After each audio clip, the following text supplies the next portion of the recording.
Fala galerinha do YouTube, seja bem-vindo a mais um vídeo do Samu Reage. Hoje a gente vai estar reagindo a um vídeo que vai abrir muito a sua mente, como abriu a minha. Quem gosta desse assunto, né? De viagem ao tempo, viagem interestelar.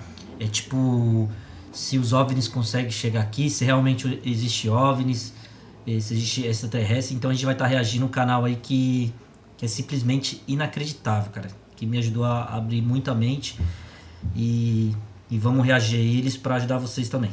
Existe um silêncio no céu noturno que me incomoda desde quando me entendo por gente. Você olha para cima e enxerga milhares de estrelas, e a sua intuição, aquele instinto visceral que te ajuda a desviar do trânsito ou a pegar uma bola, diz que, em algum lugar lá fora, alguém deve estar te observando de volta. Eu não sei se acontecia com vocês quando eu era criança, que coisas que não acontecem na vida adulta, né? Por várias questões tipo de tempo e compromisso, eu adorava ir pra laje ou ir para um quintal e ver as estrelas. Como eu amava aquilo, como eu amava. E dá um saudosismo, né? Porque eu amava o que tem lá em cima, como é que são as coisas, se existe vida lá em cima. E era algo que fugia às nossas mãos, né? Que é algo perplexo, né? É lindo e ao mesmo tempo misterioso. Parece impossível que estejamos sozinhos, mas aqui está o problema com os sentimentos. Eles foram moldados para te manter vivo na savana africana, não para decifrar a estrutura do cosmos. Quando você pega essa intuição humana e a aplica à escala do universo, ela não apenas falha, ela se rompe, ela é esmagada. Porque no momento em que você realmente analisa a matemática, no instante em que olha para a física bruta de como o tempo, a energia e a distância realmente funcionam, você é obrigado a encarar uma pergunta. Einstein era tão à frente do seu tempo que até hoje tem leis que ele calculou e não conseguiram decifrar. Porque não era só falar uma coisa, né? Eles teriam que provar aquilo, né? E muitas leis dele demorou anos, décadas, e até hoje eles estão tentando comprovar isso. É um homem realmente à frente do seu tempo. Aterrorizante. Por que diabos acreditamos que o nosso instinto tem alguma autoridade sobre as leis da natureza? Veja bem, na Terra, se você quer ir a algum lugar, você vai. Se quer se deslocar mais rápido, você aumenta o esforço. Mas lá fora, as regras mudam completamente. O universo estabeleceu 5 vereditos específicos e implacáveis. 5 paredes absolutas que impedem civilizações de se encontrarem. E vocês direto com você, não são apenas obstáculos, são becos sem saída. Quando chegarmos ao fim disso tudo, você pode se sentir menor do que jamais se sentiu. Mas também vai entender exatamente por que ninguém veio nos salvar. E por que ninguém jamais virá. Vamos abandonar a ficção científica? Vamos deixar para trás os sonhos de Hollywood. Vamos encarar o universo como ele verdadeiramente é. O primeiro veredito, e o que quebra a nossa mente antes mesmo de sairmos do chão, é a distância. Falamos a palavra espaço com naturalidade, mas não temos a menor noção do que ela realmente significa. Somos biologicamente incapazes de compreender os números que estamos prestes a discutir. Seu cérebro foi programado para entender distâncias que você consegue caminhar ou percorrer de carro. Talvez, se você viaja bastante, consiga imaginar a distância de um voo entre Londres e Sydney. Esse é o seu limite. Então vamos tentar expandir esse limite. Vamos subir a escada da escala. Comece pela Terra. É uma rocha com 12.742 quilômetros de diâmetro. Para você, isso é um mundo inteiro. Para o universo, é apenas poeira. Você consegue circundar o planeta em menos de 2 dias. É algo administrável. Agora dê um passo atrás. O Sol está a 150 milhões de quilômetros de distância. A luz, o mensageiro mais veloz que existe, leva mais de 8 minutos para cruzar esse intervalo. Se o Sol desaparecesse agora mesmo, você ainda estaria aproveitando uma tarde ensolarada por mais 8 minutos, antes das luzes se apagarem. Incrível, né? Porque tudo que a gente olha para o céu, na verdade a gente não está olhando o presente, não está olhando hoje. não está olhando o momento. A gente está olhando o passado. Por exemplo, ele falou do Sol. Se o Sol acabar agora, ele vai demorar 8 minutos para a gente ver o resultado de várias formas aqui na Terra. Então imagine as estrelas, que são as milhões de anos ou até bilhões de anos de distância. Muitas das estrelas nem existe mais e a gente enxerga ela lá brilhando. Então, na verdade, a gente enxerga o passado. Incrível, né?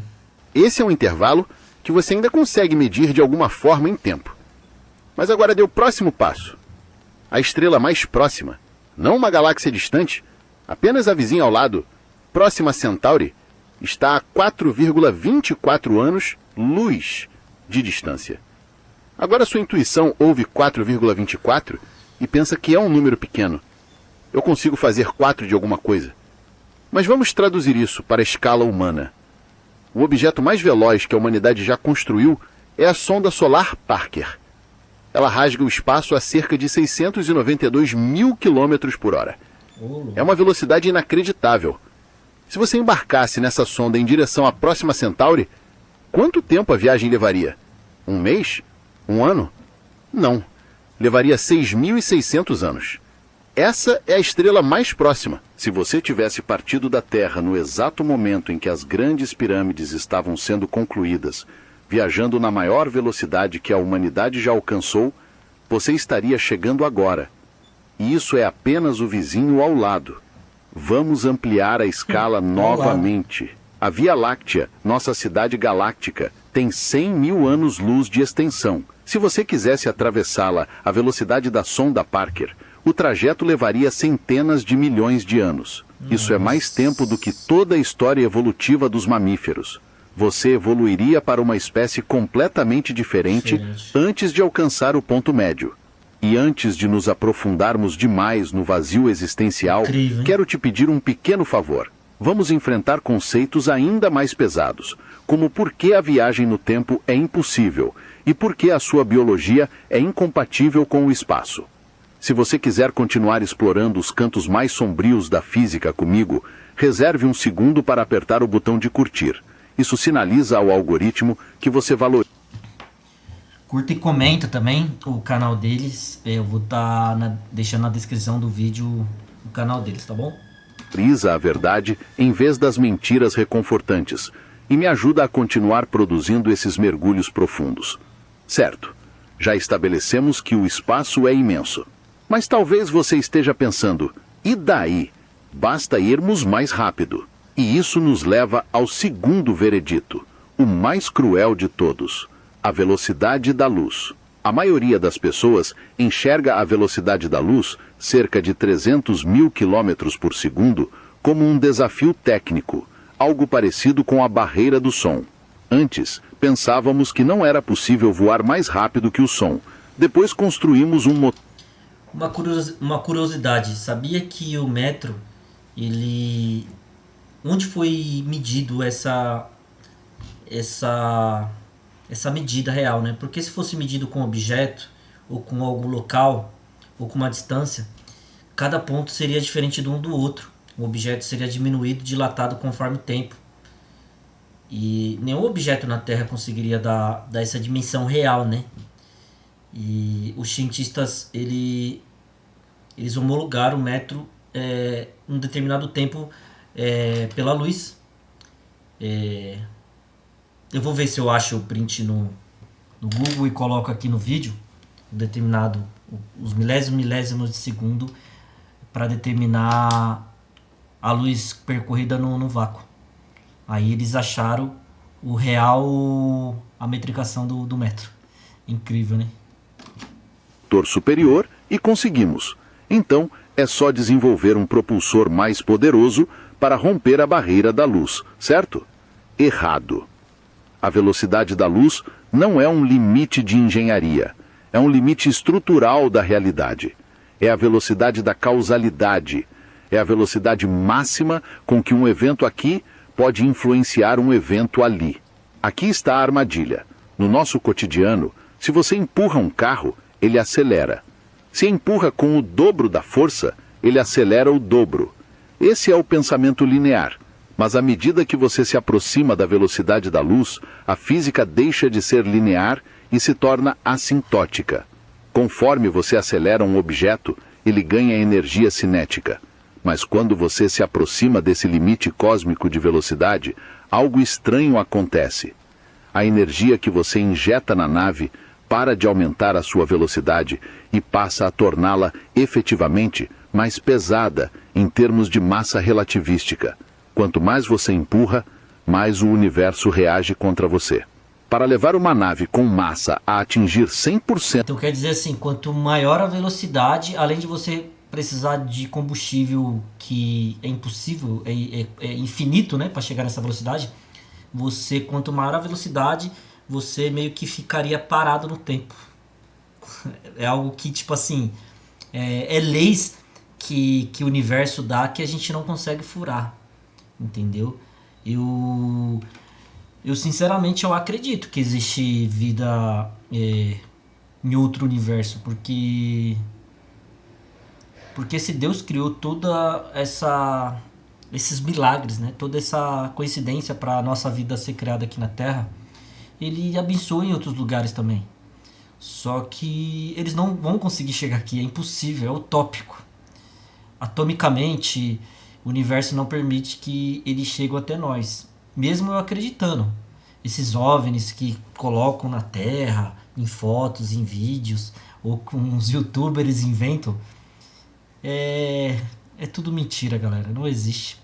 E se existisse, eles seriam tão evoluídos a um ponto a furar todas essas leis do universo, por que eles ficariam visíveis?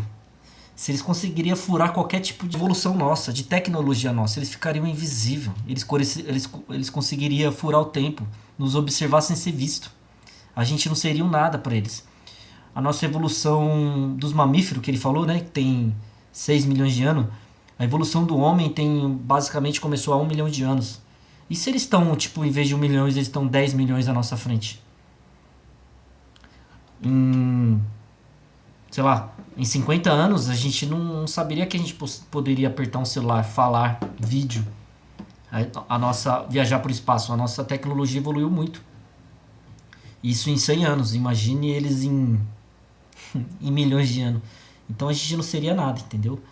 Então esquece esse negócio que eu vi OVNI, tem OVNI, eu vi OVNI.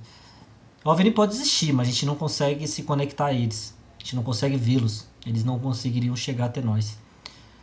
É algo surreal, né? Porque no Big Bang, o universo ele se explodiu há 13,5 bilhões de anos, mais ou menos, e ele está se dilatando. O universo observável começou desde um instante. Então, a nossa tecnologia permite chegar a não sei quantos bilhões de anos, consegue enxergar. E está se dilatando, está se expandindo. E se o universo aconteceu Big Bangs em outros lugares que a gente não consegue ver, né? Será que não aconteceu algumas coincidências que nosso Deus permitir acontecer vida em outros lugares? Eu creio que sim. Só que a gente não consegue ver e não consegue... É utópico um chegar até o outro. Da velocidade da luz, não é preciso apenas muita energia. É necessária energia infinita. Não me refiro a toda a energia do Sol. Quero dizer literalmente infinita. Não há energia suficiente em todo o universo observável para acelerar um único grão de areia até a velocidade da luz. É uma parede vertical.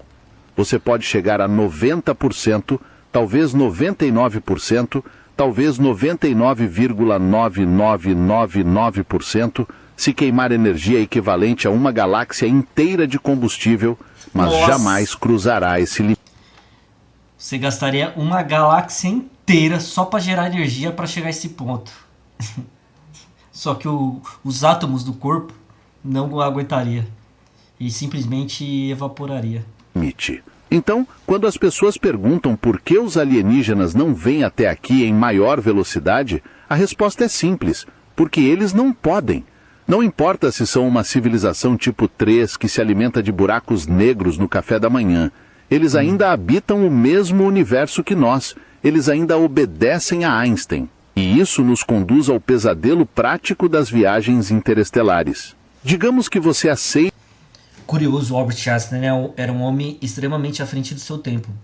Todas os cálculos dele, todas as teorias, ele, o cientista, não tinha ninguém na Terra que conseguiria observar aquilo, comprovar. Então no começo ele foi taxado de maluco. Até o Thomas Edison, entre outros, vários outros cientistas, eles falaram que não entendia nada que ele estava falando, que ele era, não tinha como, porque o cara estava muito à frente do tempo. Então foi vários anos, enquanto ele estava vivo, várias décadas depois que ele se foi, que foram comprovando as teorias dele, que conseguiam não só comprovar matematicamente, e sim observar isso no universo. E até hoje tem teorias dele que não conseguiam comprovar, porque ou elas não existem, ou porque a nossa tecnologia ou a inteligência humana de hoje não consegue acompanhar isso, né?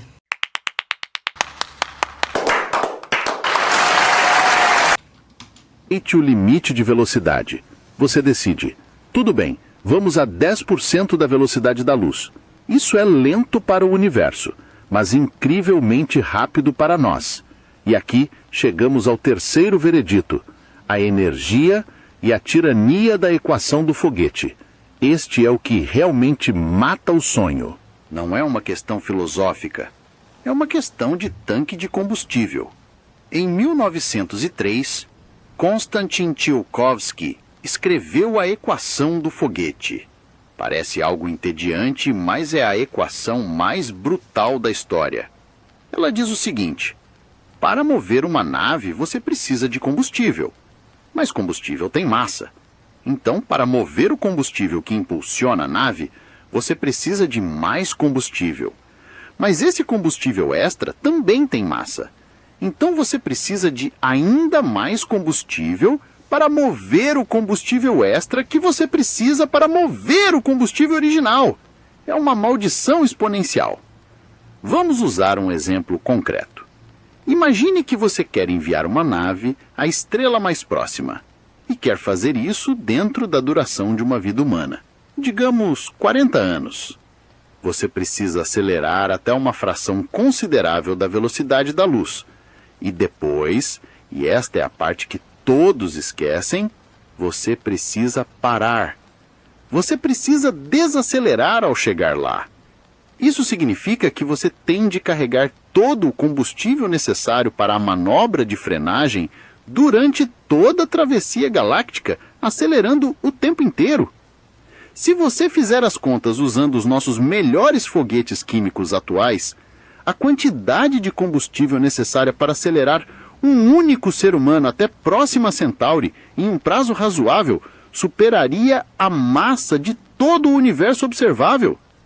Tudo bem, vamos avançar. Vamos usar fusão nuclear. Ainda não temos essa tecnologia, mas vamos imaginar que sim. Mesmo com fusão, para levar uma nave pequena até uma estrela próxima, ela teria de ser composta quase inteiramente de combustível. Estamos falando de um tanque voador do tamanho do Empire State Building para entregar uma carga útil do tamanho de uma torrada.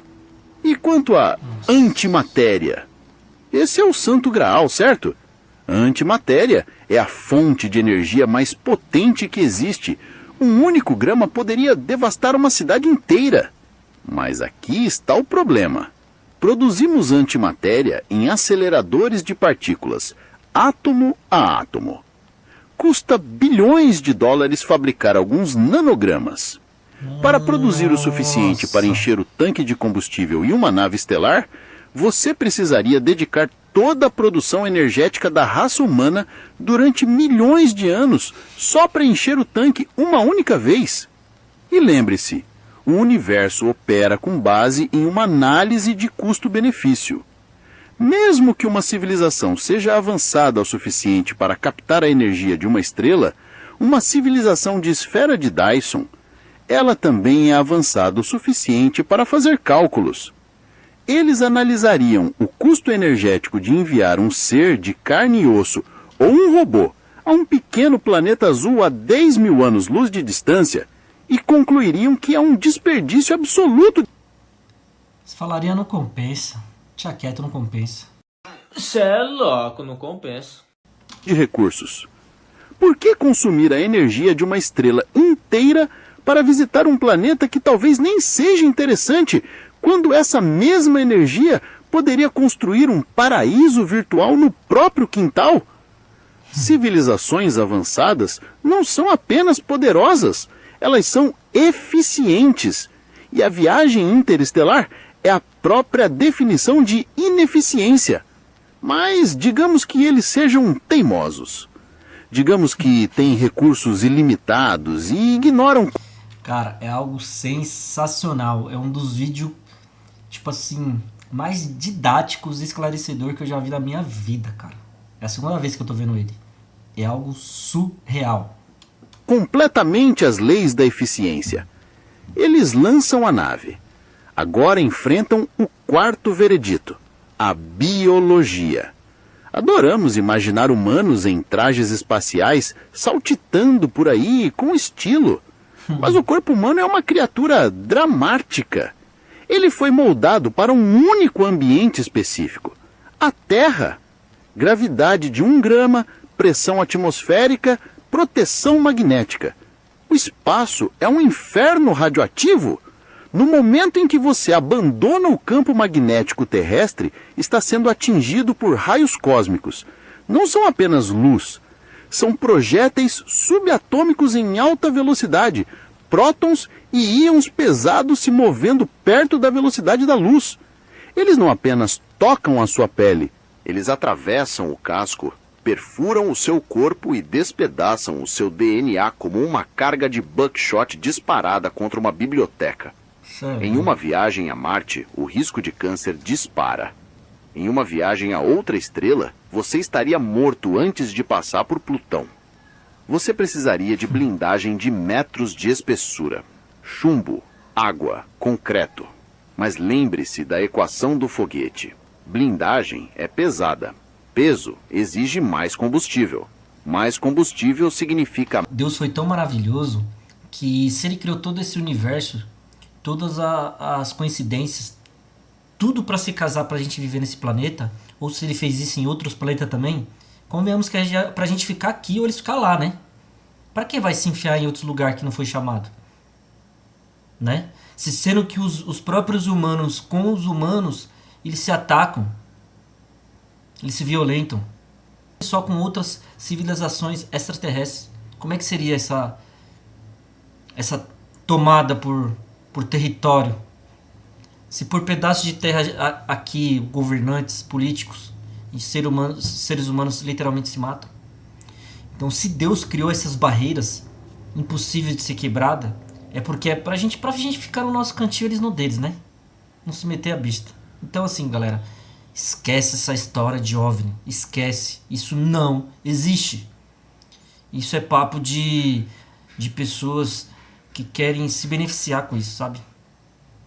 Porque o que não falta nessa terra são pessoas mentirosas. Não falta. E pessoas, assim como a fé, elas tendem a enganar os outros para se beneficiar e ganhar em prol, entendeu? Então, vamos continuar acompanhando. Massa. É o ciclo da destruição, novamente. E não é só radiação, é a gravidade. Em microgravidade, seus ossos se dissolvem, seu coração encolhe por falta de esforço, seus olhos se deformam. Após 6 meses na Estação Espacial Internacional, os astronautas retornam ao chão em péssimo estado. Imagine uma jornada de 600 anos. Basta colocá-los em criossono, você diz. Pois bem, congelar uma célula viva faz com que a água em seu interior se cristalize, formando pequenas lanças que destroem a membrana celular. Não sabemos como congelar uma pessoa sem transformá-la em mingau. Naves geracionais, você sugere. Que eles vivam e morram a bordo, e os bisnetos dos bisnetos cheguem ao destino. Você já conviveu com seres humanos? Coloque 500 pessoas em uma lata de metal por 500 anos. As estruturas sociais vão ruir, a linguagem vai se transformar, os defeitos genéticos causados pela endogamia vão se multiplicar. Quando chegarem lá, eles não vão mais nem se lembrar porque partiram, e certamente não estarão em condições de negociar nenhum tratado. A biologia é o software da Terra. Ela não roda no hardware do espaço. Mas talvez os alienígenas não sejam biológicos. Talvez sejam robôs de inteligência artificial. Silício não desenvolve câncer, certo? Verdade, mas o silício também é sensível à radiação. Partículas de alta energia invertem bits em computadores, corrompendo os dados. Ao longo de milhares de anos no espaço profundo, sem uma assistência técnica para corrigir o hardware, a entropia assume o controle. Os circuitos se degradam, o metal sofre fadiga. Micrometeoritos do tamanho de grãos de poeira colidem com a nave com a força de granadas, por causa da velocidade relativa. Até uma máquina tem prazo de validade, e a galáxia é mais vasta do que qualquer garantia. E agora chegamos ao quinto e último veredito. O que realmente explica o silêncio? Informação e o tempo. Vamos supor que uma civilização supere a distância, a energia e a biologia. Eles estão lá fora. Por que não estabeleceram contato? Porque o universo oferece um serviço telefônico deplorável.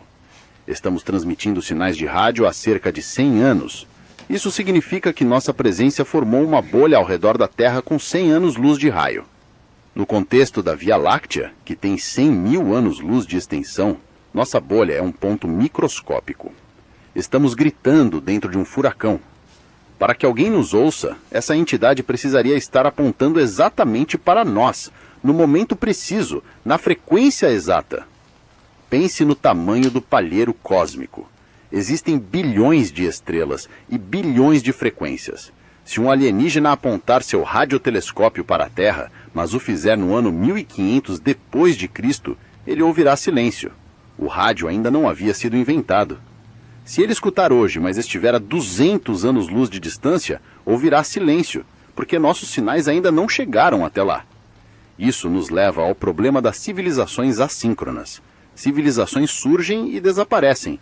A humanidade é tecnológica há apenas alguns 200 anos. Podemos durar mais 1000, talvez 10 mil anos, se tivermos muita sorte. Mas o universo tem 13,8 bilhões de anos de existência.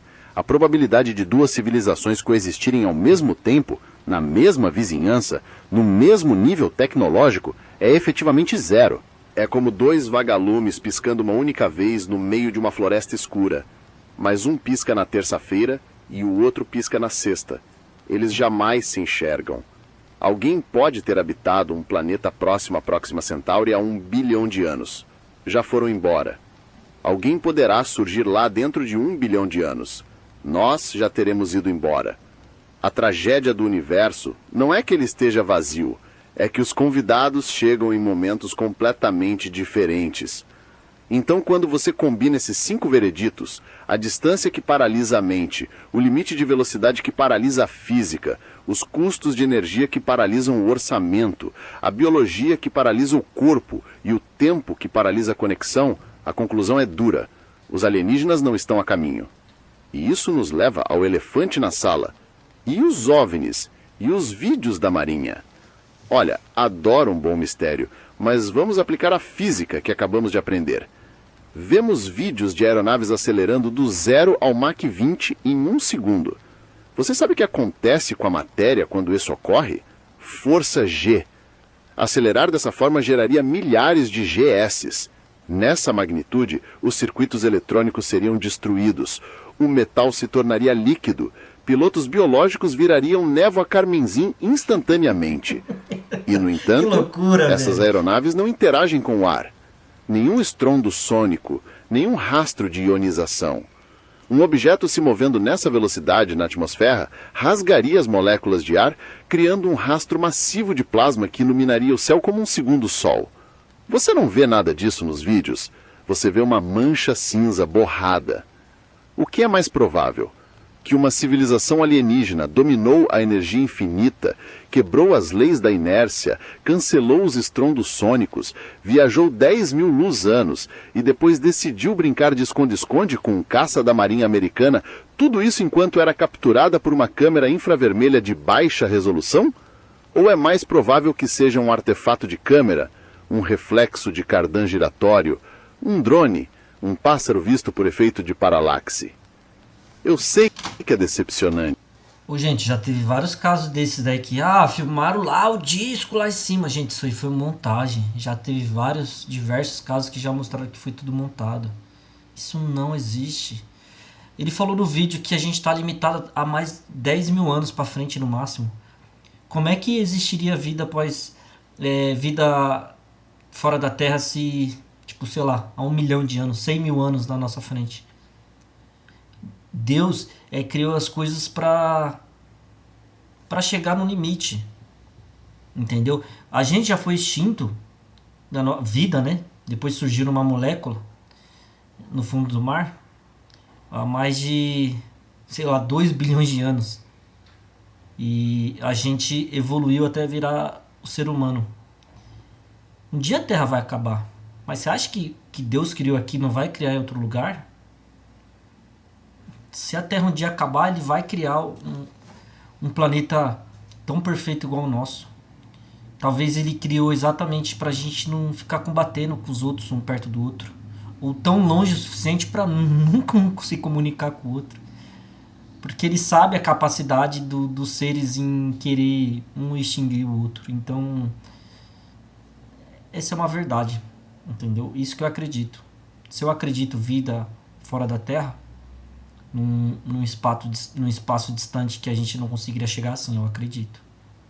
Eu acredito, mas nunca que a gente vai conseguir ter acesso, ter contato com eles e eles com nós.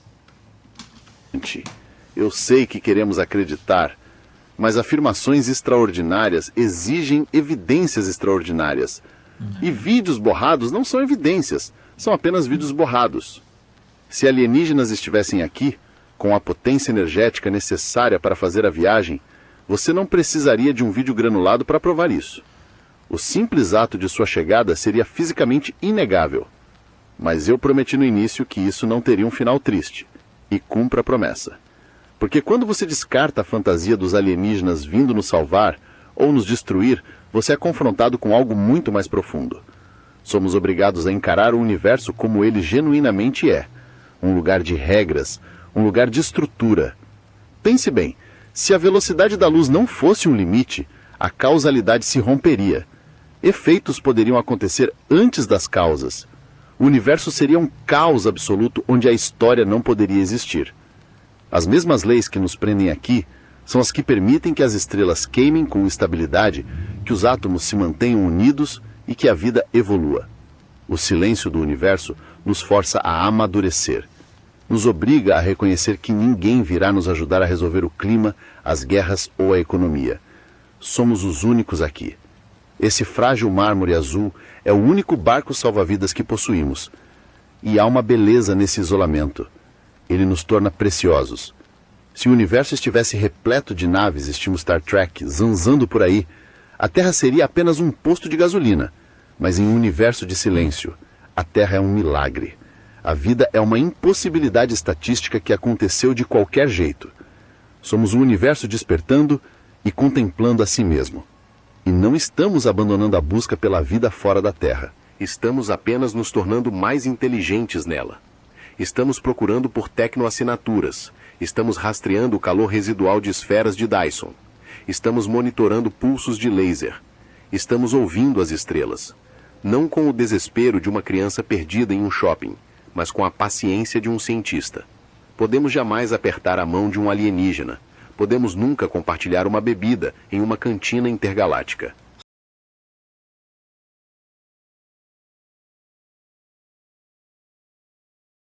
Mas compartilhamos a mesma física. Compartilhamos os mesmos elementos. O carbono na sua mão direita e o carbono no tentáculo esquerdo de um alienígena foram forjados no mesmo tipo de estrelas moribundas. Estamos conectados, não por naves espaciais, mas pelas leis fundamentais da natureza. Então, na próxima vez que você olhar para o céu noturno e sentir aquele silêncio opressivo, não se sinta solitário. Sinta-se orgulhoso. Estamos aqui, estamos compreendendo tudo isso. Somos o resultado aparentemente impossível de 13,8 bilhões de anos de loteria cósmica. E por ora, isso é suficiente. Precisamos aceitar os vereditos, a distância, o tempo, a energia. Mas não precisamos aceitar a ignorância. Continue olhando para o alto, Continue fazendo as perguntas difíceis e lembre-se, o universo não nos deve uma resposta, o que torna encontrá-la ainda mais valioso. Se você chegou até aqui, faz parte do 1%. É isso aí, galera. Eu espero que vocês gostaram do vídeo. Se inscreva no nosso canal, ajuda a gente a crescer. A gente está começando agora, a gente está se esforçando. Comenta, compartilha, tá bom? Para mais vídeos como esse e apoiar nosso trabalho. Até o próximo vídeo. Falou!